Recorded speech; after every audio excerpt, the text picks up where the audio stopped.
आज आपण इथे आहे ना मस्तपैकी आमरस आणि सांडग्याची भाजी कशी बनवायची ते पाहणार आहोत आणि यापासून आहे ना एक साधी सोपी अशी थाळी आपण बनवणार आहोत.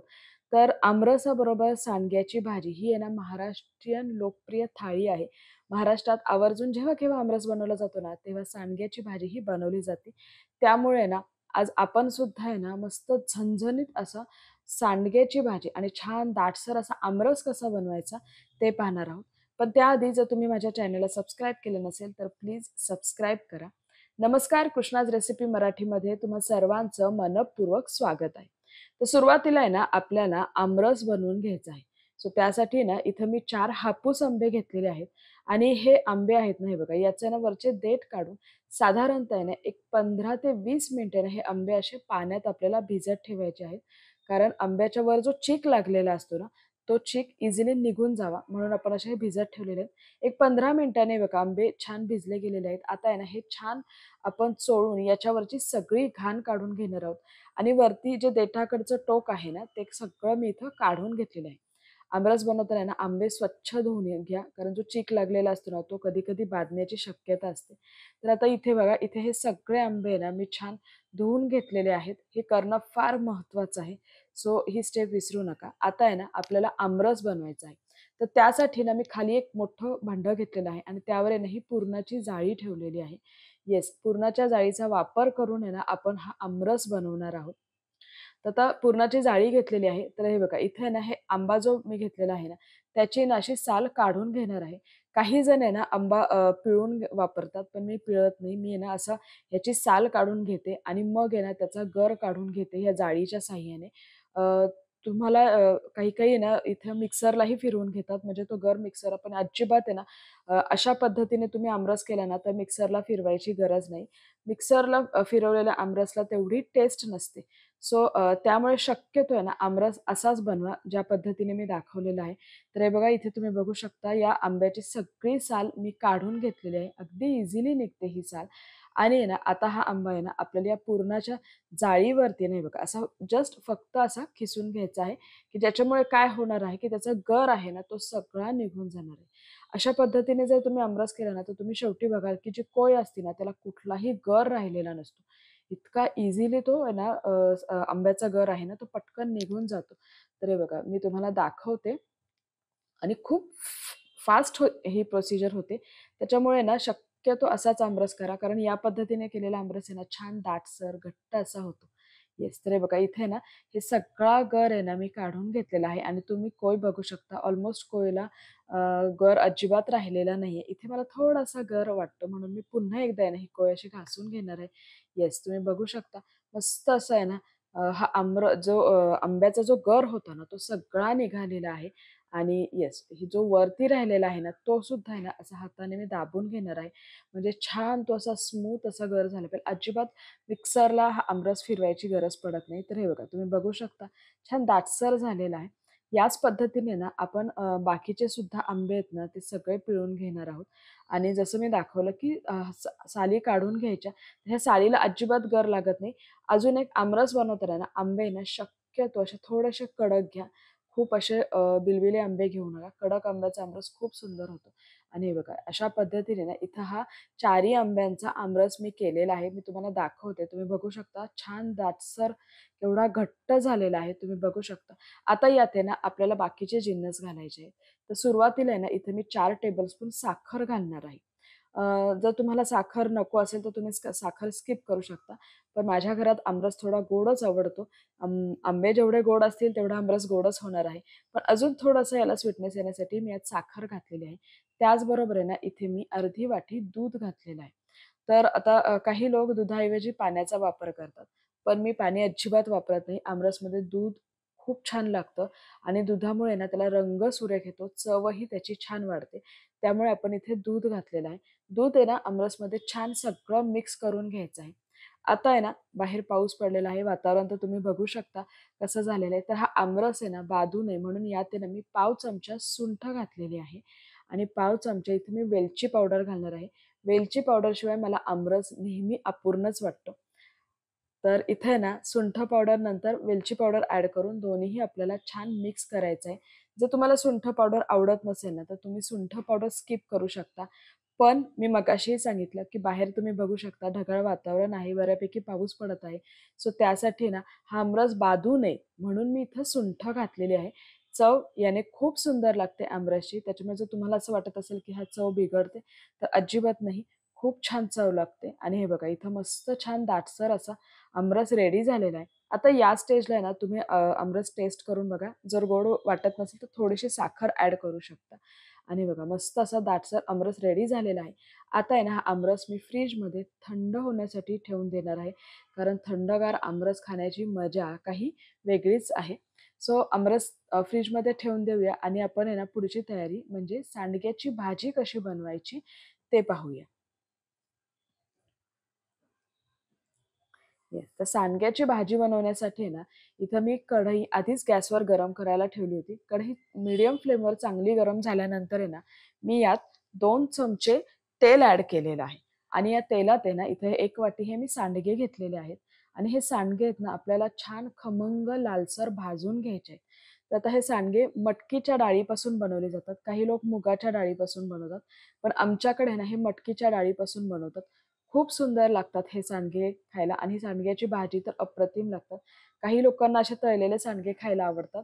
तुम्ही खाऊन बघा, खूप चव सुंदर लागते. आता आहे ना हे सांडगे बघा इथे भाजून झालेले आहेत. आता हे सांडगे आहेत ना मी बाजूला काढून घेणार आहेत.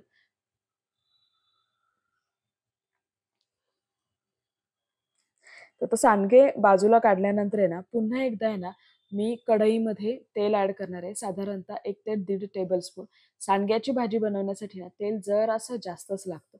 येस. आता तेल आहे ना, आपल्याला चांगलं तापवून घ्यायचं आहे आणि गॅसची फ्लेम आहे ना, अगदी मंद ठेवायची आहे. तेल चांगलं तापल्यानंतर यात मी जिरी मोहरी ॲड करणार आहे. जिरी मोहरी चांगली तडतडली गेली पाहिजे. कारण जेवढी जिरी मोहरी चांगली तडतडली जाईल ना, तेवढा भाजीचा चव अजून वाढणार आहे.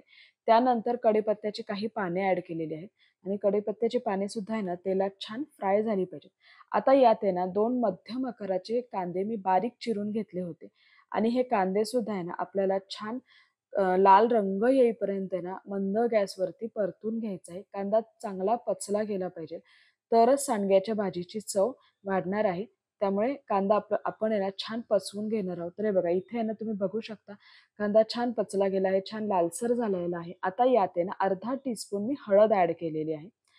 त्या हळद चांगली आपण या कांद्यामध्ये मिक्स करून घेणार आहे. 2-3 मिनिटं हळद आपल्याला चांगली परतून घ्यायची आहे. हळदीचा कच्चा वास निघून गेला पाहिजे. हे बघा मस्त अशी इथे आहे ना हळदसुद्धा आता आपण छान परतून घेतलेली आहे. आता यानंतर आहे ना आपला साठवणीचा जो मसाला आहे ना तो ॲड करायचा आहे. तर मी इथं कांदा लसूण मसाला ॲड केलेला आहे आणि त्याबरोबर 1 चमचा मी बेडगी मिरची पावडर ॲड केलेली आहे.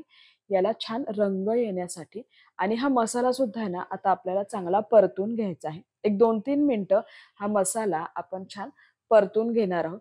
अजून एक साहित्याचे प्रमाण खाली डिस्क्रिप्शन बॉक्समध्ये दिलेले आहे. आता आहे ना, हा मसाला मी छान परतून घेणार आहे. येस, तुम्ही बघू शकता मसाला छान परतला गेलेला आहे. मसाला चांगला परतला गेल्यानंतर आहे ना, यात आपण ॲड करणार आहोत दाण्याचा कूट. तर शेंगदाणे भाजून त्याचा जो कूट बनवला जातो ना, तो कूट मी इथं साधारणतः 2.5 चमचे ॲड केलेला आहे. जो आपला 2.5 टेबलस्पून असतो ना, तो ॲड करायचा. आणि हे बघा हा शेंगदाण्याचा कूट सुद्धा आहे ना, हा सुद्धा या मसाल्यामध्ये ना छान परतून घ्यायचा. त्याचा कच्चा वास निघून गेला पाहिजे. त्यानंतर ना, यात मी ॲड केलेलं आहे सांडगे. आता हे सांडगे सुद्धा ना एक 2-3 मिनिटं आपण छान परतून घेणार आहोत आणि हे सगळं आहे ना आपल्याला अगदी मंद गॅसवरती करायचं आहे. येस. तर तुम्ही बघू शकता आता हे सांडगे आहेत ना छान परतले गेलेले आहेत.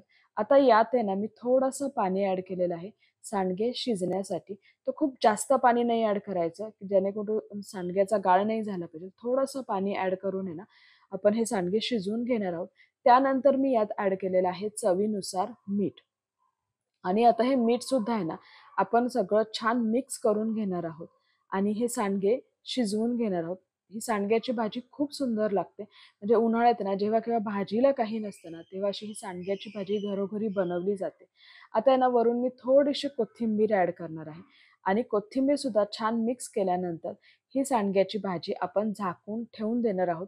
झाकल्यामुळे ही पटकन शिजणार आहे. एक 10 मिनिटांनी आपण चेक करूया.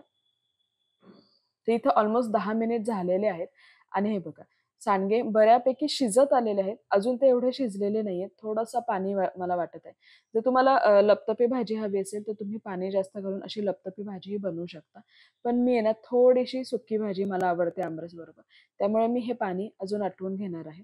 येस, तर हे बघा मस्त अशी ही सांडग्याची भाजी रेडी झालेली आहे. खूप पातळही नाही आणि खूप घट्टही नाही. बऱ्यापैकी ती मीडियम कन्सिस्टन्सीची आहे आणि हे बघा मस्त अशी ही सांडग्याची भाजी रेडी झालेली आहे. आपण सांडगे शिजले आहेत की नाही ते पाहूया. येस, सांडगाही छान शिजलेला आहे. आता आहे ना गॅसची फ्लेम मी ऑफ करणार आहे आणि सांडगे झालेले आहेत. सो आपण आता आमरसची थाळी बनवत आहोत. त्यासाठी इथे मी आहे ना पुऱ्या बनवून घेणार आहे. तर पुरी परफेक्ट पुरी कशी बनवायची? मी इथं गव्हाची पुरी बनवणार आहे. तर गव्हाची पुरी कशी बनवायची याची लिंक आहे ना मी खाली डिस्क्रिप्शन बॉक्समध्ये दिलेली. मी याआधी हा व्हिडिओ अपलोड केला होता, की गव्हाची पुरी कशी बनवायची. सो व्हिडिओ नक्की पहा आणि त्या पद्धतीने तुम्ही ही गव्हाची पुरी बनवा. आणि हे बघा मस्त अशा ह्या टम्म फुगलेल्या पुऱ्या आपण आज करणार आहोत. आमरसची थाळी म्हटली तर तुम्ही चपातीही बनवू शकता. पण शक्यतो आहे ना मला अशा पुरी बरोबरच आहे ना आमरस खायला आवडतं. सो मी अशा पुऱ्या बनवते. आणि हे बघा मस्त अशा आहे ना ह्या पुऱ्या आपण छान फ्राय करून घेतलेल्या आहेत. त्या बाजूला काढून घेणार आहे आणि सेम याच पद्धतीने ना मी बाकीच्या सुद्धा ज्या पुऱ्या आहेत ना त्या तळून घेणार आहे. तुम्हाला पुरी नको असेल तर तुम्ही पुरीऐवजी चपाती बनवून चपातीबरोबरही आमरस खाऊ शकता. कारण सांडग्याची भाजी काही लोकांना पुरीबरोबर खायला आवडत नाही. पण मी खाते, मला आवडते. मला पुरी जास्त आवडते. सो त्यासाठी ना मी इथं पुरी बनवलेली आहे आणि येस मस्त अशी ही पुरी रेडी झालेली आहे. आता आहे ना आपण थाळी सर्व्ह करायला घेऊया. येस. तर मस्त झणझणीत अशी सांडग्याची भाजी सोबतच छान दाटसर गोड असा हा आंब्याचा आमरस आणि आंब्याचा आमरस आहे म्हणजे यावर आहे ना साजूक तुपाची धार ही झालीच पाहिजे. येस, मस्त असं हे साजूक तूप मी घातलेलं आहे. तुम्हाला आवडत नसेल तर तुम्ही स्किप करू शकता. सोबतच इथं मी तळणीचे काही पदार्थ ठेवणार आहे. त्यामध्ये कुरवडी, पापड आणि गोल भजी. सोबतच इथं साधं वरण आणि मस्त असा इंद्रायणी तांदळाचा भात. येस. त्यावरती थोडंसं इथे मी वरणाची धार आणि मस्त अशी साजूक तुपाची धार घालणार आहे. यामुळे ना खूप सुंदर लागतो हा भात. सोबतच इथं काही 2-3 हिरव्या मिरच्या दिलेल्या आहेत तळलेल्या. तिखट ज्यांना आवडतं त्यांच्यासाठी. लिंबू मी इथे ॲड केलेलं आहे. इथे तुम्ही कुठलीही चटणी किंवा सॅलड ॲड करू शकता. त्याचबरोबर मस्त अशा ह्या टम्म फुगलेल्या गव्हाच्या पिठाच्या पुऱ्या. तर छान अशी ही संपूर्ण साधी, सोपी अशी थाळी रेडी झालेली आहे. तर आहे ना या उन्हाळ्यामध्ये तुम्ही ही आमरस थाळी नक्की ट्राय करून बघा. कारण आहे ना महाराष्ट्राच्या घराघरात आहे ना आमरस बरोबर सांडग्याची भाजी ही बनवणे ही अतिशय लोकप्रिय आहे आणि ती आवर्जून बनवली जाते आणि खूप सुंदर लागते आमरस बरोबर सांडग्याची भाजी खायला. तर तुम्ही सुद्धा नक्की ट्राय करा आणि माझ्या चॅनलला जर सबस्क्राईब केलं नसेल तर सबस्क्राईब करा. त्याचबरोबर आहे ना, तुम्हाला माझी आजची रेसिपी कशी वाटली हे मला कमेंट बॉक्समध्ये जरूर कळवा आणि अशाच नवनवीन रेसिपीसाठी आपण पुन्हा एकदा भेटूयात. तोपर्यंत खात राहा, आनंदी राहा आणि सेफ राहा. धन्यवाद.